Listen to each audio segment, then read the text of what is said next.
Coming up in today's programme, a Yorkshire secondary school reaches for the stars, searches for a comet and narrowly averts a disaster. Science and technology are advancing at an unprecedented rate.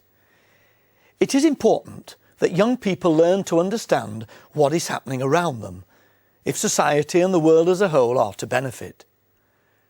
With precisely this aim in mind, a number of new science centres were set up throughout the country at the turn of the millennium.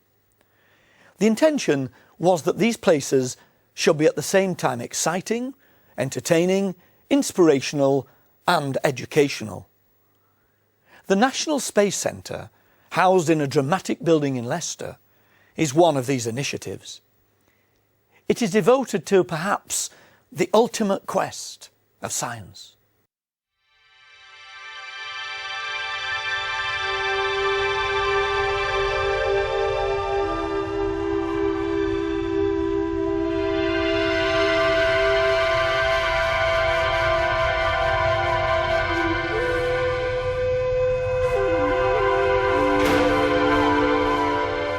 Year 7 from Brighouse High School has come to Leicester for a visit to the United Kingdom's National Space Centre.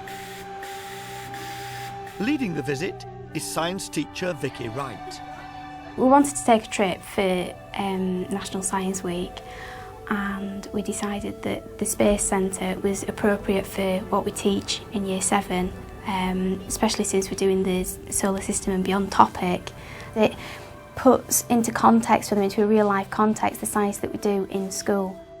But this is no ordinary visit.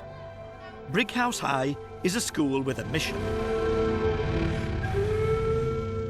Some of the students are about to go into orbit. First, there is a pre-flight briefing from Commander Gareth James. Who knows what a comet is? Who can tell me? A piece of rock or ice floating through space. Oh, now, you said rock and ice floating through space. That's pretty much it. That's a pretty good description. The storyline is that the students are going to go and investigate a comet in more detail, essentially to give us a better picture of what comets are really like. So the comet they will discover is a long period comet. It takes 10,000 years to go around the sun, and consequently this is the one and only time that we'll ever get to investigate this comet properly. The space station is going to be in orbit at a height of about 400 kilometres, and we do actually have to dock with it, so it will take us a couple of minutes to get there, but it shouldn't be too long. Okay? The group is split into two teams. Later on, they will have a chance to exchange roles. But for the moment, one team takes its place in mission control. Meanwhile, the astronauts head off for the shuttle and their rendezvous with the space station.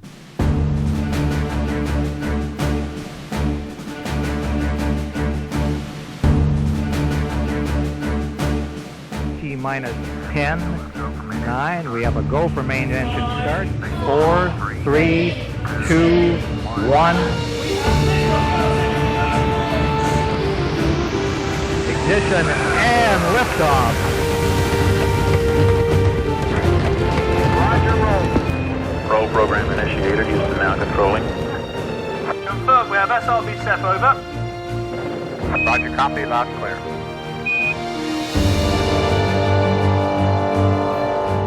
The journey into space would only take a matter of minutes. However, the process of going into orbit and going around the Earth to then dock with the space station would take anywhere up to 2 days.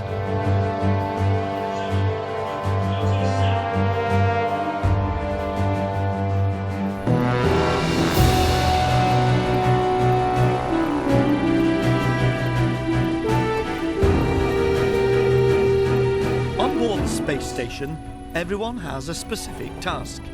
Commander Gareth explains. The nav team, you are going to find the comet for us.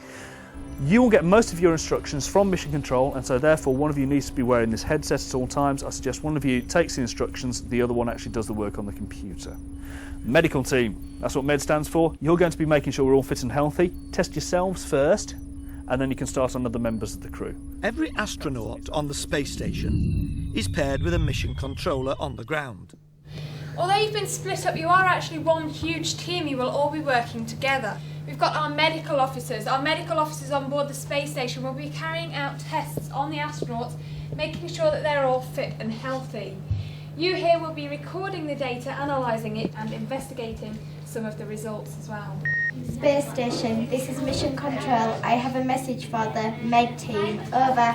Communication skills are extremely important. Not only do you have two groups separated effectively by the void of space, they only have really two main lines of communication. A communications officer who does verbal communications and a data officer that does written communications. Med team, can someone come over here please? Mission Control, this is the space station. We are ready to receive. Over. It means that they have to think very carefully about the message that they're trying to get across. They have to present it properly. It has to be short, concise, clear and written properly so they can actually have it read by somebody else. We are ready to begin recording your results. Please begin your test. Over. They also need to be prepared to adapt because they might already have a stack of messages lined up that they need to deliver, but they could suddenly be told to drop those and fill in with an emergency message. 200301. I don't think they knew much before they went about space exploration, about what actually happens. Some of them might have seen bits on television about it and have some idea, but I think that they were quite surprised about how hard it was, about how much they had to, how they had to work. But when they got there, it was a very steep learning curve for them. An awful lot of space studies, including those that are involving astronauts, tend to be scientific studies. In the example that we have here at the Challenger Learning Centre, the experiments are mainly geological and biological. In the glove box, there are some unknown samples of space rock. The REM, or remote officer, has to perform some basic experiments to determine their composition. Back at Mission Control, his counterpart has to analyse the data and compare it against known samples. Between them, they hope to come to a conclusion about what the rock actually is. Like meteorite one is grey in colour. They were doing experiments that we might actually do in science lessons. The medical team were doing tests that they probably do in quite a few of the biology topics, taking the pulse and the reaction times and things like that. So the tasks that they do on there are things that they might actually do in class, but they were put into a real life context for them to give the science some meaning. Did you hear that, Maid? For the mission controllers, their job may seem less exciting, but if you have a bright group of kids and they are working effectively with the material that they've got, it can get very tense and very exciting. If the mission controllers aren't doing their job properly, then theoretically the lives on board the space station could be in danger, and the astronauts are working completely blind. Is anyone there? Hello? Hello? We have had a fair number of astronauts come to visit the Space Centre, and the astronauts have said to us that actually the sort of tasks on board the spacecraft are very similar to the sort of things that take place in the Challenger Learning Centre. All right, they might be doing it in a weightless environment. However, in every other respect, the tension that the kids get involved in is about as close to the truth as you're going to get. We like to be able to differentiate according to the needs of the group. If you're working with a low ability group, for example, the biggest challenge might actually be just to get them through the mission. However, if you're working with a capable group, then there are all sorts of other things that we can throw in to keep them on their toes and to test their mettle, as it were. 3%. Ladies and gentlemen, there's a problem. Can I have your attention for a moment, please? It says there's an oxygen emergency kicking off. We're losing oxygen rapidly. Now, this is going to be an issue for the LS team to sort out. Mission Control, this is the space station. The message for the LS team is we are losing oxygen. Help us to solve this problem. Over. You've suddenly got 5 minutes in which to solve the problem, and the people who are going to tell you how to solve the problem are the people in mission control who can't see what's going on. It's not a piece of equipment that they're familiar with, and they need to go away and research how to deal with it. So in fact, the 5 minutes goes very, very quickly. Can you all evacuate to the clean room, please? The 5 minutes were up, we still didn't have a solution, so we had to deal with that. We evacuated to the clean room where there was a separate life support system. The problem is really quite a simple one. The mission controllers have all the information they need about the gas flow system on board the space station, but they have to work out the correct sequence of buttons to push. Once they have the answer, it is passed back to the astronauts who have to implement it. 3, 2, 1, go.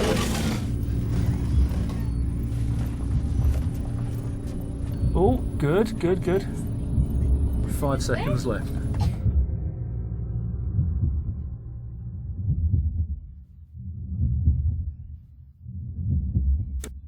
Yes, excellent. Come on out. Yeah, well done, well done. The disaster has been averted, and the mission can now continue. We will rejoin the astronauts as they head back down to Earth at the end of their assignment.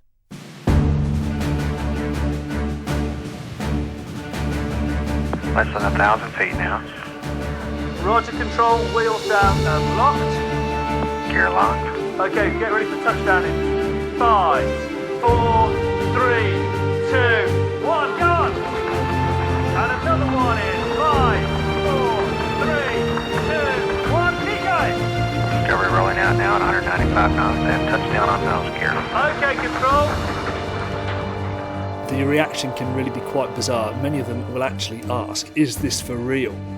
And they can be very, very sucked in by the whole situation. So it normally gets a very, very good reaction. It's very rare that anybody goes out of here feeling miserable. What to do about the problem? Back at school the next day, Vicky organises a mock press conference. What did you do in navigation? My job was, when I was on the rocket for the first half, I looked at all the star fields and had to track down the comets. But then we found an unidentified object and we called it the BHS comet. What was your reaction when the space shuttle took off? Exciting, wasn't it? Yeah. We were shaking, excited. Yeah, and it was like we had to bump our feet so it felt like we were like really going up. Did you enjoy your mission? Yeah, were exciting. Yeah, definitely. Yeah. Do you think we should give them a round of applause? They seem to have found a new confidence in themselves. So they were talking as if they had actually been to space and they had actually run a mission control. Ready for crew, guys? Go!